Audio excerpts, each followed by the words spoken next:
आज की तारीख में जो देशवासी जिस चीज़ का इंतज़ार कर रहे हैं कि एक कड़ी कार्रवाई हो, हर एक खून की गिरी हुई बूंद का बदला लिया जाए पाकिस्तान आतंकी और उनके आकाओं से। लगता है कि बिहार विधानसभा चुनाव प्रदर्शन को और गठबंधन को मजबूती देने के लिए मेरा चुनाव लड़ना ज़रूरी है। अपनी मांग को रखा है, उचित मंच पर अपनी मांग को इन लोगों ने लिखित रूप में भी भेजने का काम किया है। अंतोगत्वा सरकार बैठकर इसके ऊपर फैसला करेगी।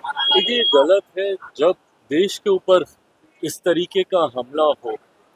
ऐसे में ज़रूरी है कि पूरा भारत उसके खिलाफ एकजुट दिखे और इसमें विपक्ष की भी एक बहुत अहम भूमिका है। और मुझे लगता है अपनी जिम्मेदारी को विपक्ष को गंभीरता से लेना चाहिए। ऐसे में कतई कहीं विदेशी मीडिया में ये संदेश नहीं जाना चाहिए कि भारत स्वयं ऐसे विषयों पर बटा हुआ है। जब विपक्ष अपनी राजनीति करने के चक्कर में इस तरीके की बातें या बयानबाजी करता है, ये कतई उचित नहीं। आज जिस तरीके से ये घटना घटी है, इसकी जितनी निंदा की जाए उतना कम है।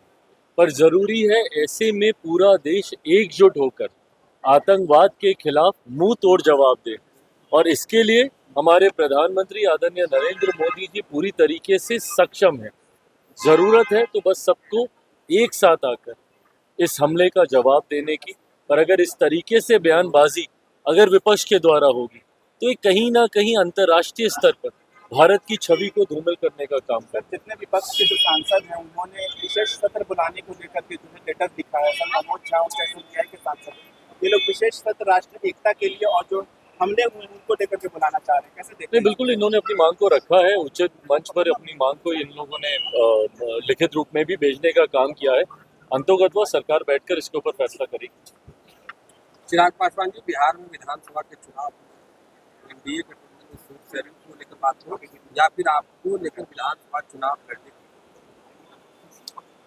देखिए, एक बात तो तय है और इस बात को मैं कई बार कह चुका हूँ, पुनः एक बात दोहरा देता हूँ कि मेरा राजनीति में आने का कारण बिहार और बिहारी ही रहे हैं और आज नहीं तो कल अंतोगत्वा मुझे बिहार की राजनीति में ही आना है। मैं लंबे समय तक अपने आप को केंद्र की राजनीति में मैं नहीं देखता हूँ। बिहार फर्स्ट, बिहारी फर्स्ट की सोच के साथ मैं आगे बढ़ा हूँ, तो आना मुझे वापस अपने राज्य ही है, बिहार ही है। पर ये कब होगा, ये फैसला पार्टी के द्वारा लिया जाएगा। जहाँ तक रही बात बिहार विधानसभा चुनाव को लेकर सीट शेयरिंग की, ये उतने ही एमिकेबली इस मामले को सुलझा लिया जाएगा जितना एमिकेबली हम लोगों ने लोकसभा में सीटों का बंटवारा कर लिया था। उस वक्त भी कई तरीके के प्रश्न उठे थे कि सीट शेयरिंग आसान नहीं होगी, तमाम दलों को समाहित नहीं किया जा पाएगा। ऐसे में एनडीए बहुत जल्द सीट शेयरिंग करके सीटों का चयन भी कर लेगा। पर हाँ, जो लोग हम लोगों पे उंगली उठाते हैं, महागठबंधन में ही वर्चस्व की लड़ाई अभी चल रही है कांग्रेस और राजद के बीच। मैं ये मानता हूँ विधानसभा चुनाव आते आते तक कांग्रेस और राजद की राहें अलग हो जाएंगी, एक टूटा हुआ महागठबंधन देखने चिराग को मिलेगा। पासवान 2025 में क्या विधानसभा के चुनाव लड़िएगा? आपके सांसद हैं अरुण भारती, उन्होंने कहा है कि हम लोग गुजारिश करेंगे कि चिराग पासवान जी विधानसभा चुनाव लड़ें।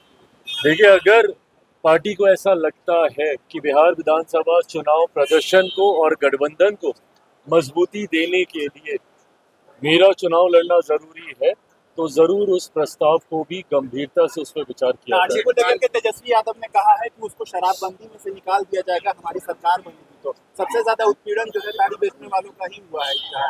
देखिए, इस बात का समर्थन तो हम लोग भी करते हैं और हम लोगों ने भी मुख्यमंत्री जी से यह आग्रह समय समय पर हम लोगों ने किया है। बिहार सरकार का लोक जनशक्ति पार्टी रामविलास हिस्सा नहीं है, जैसे केंद्र सरकार में हम लोग हिस्सा हैं, जहाँ पे एज अ मंत्री मैं कैबिनेट की कार्यशैली में मैं सम्मिलित हूँ। पर ठीक उसके विपरीत बिहार में क्योंकि हमारे पास वो संख्या बल भी नहीं है, तो ऐसे में बिहार सरकार का हम लोग समर्थन जरूर करते हैं, पर हम लोग बिहार सरकार का हिस्सा नहीं है।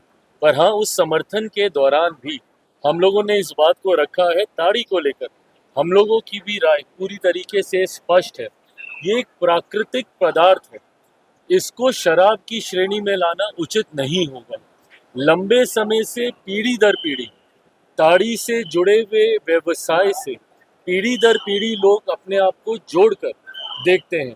ऐसे में हम लोगों ने भी कई बार आग्रह किया है, मांग किया है कि इसको श्राप की श्रेणी से निकाल कर जो लोग इस व्यवसाय के साथ जुड़े हुए हैं उनको जुड़े रहना देना चाहिए, उनका व्यवसाय चिराग करना पासवान जी जी गृह मंत्री अमित शाह से मुलाकात की है।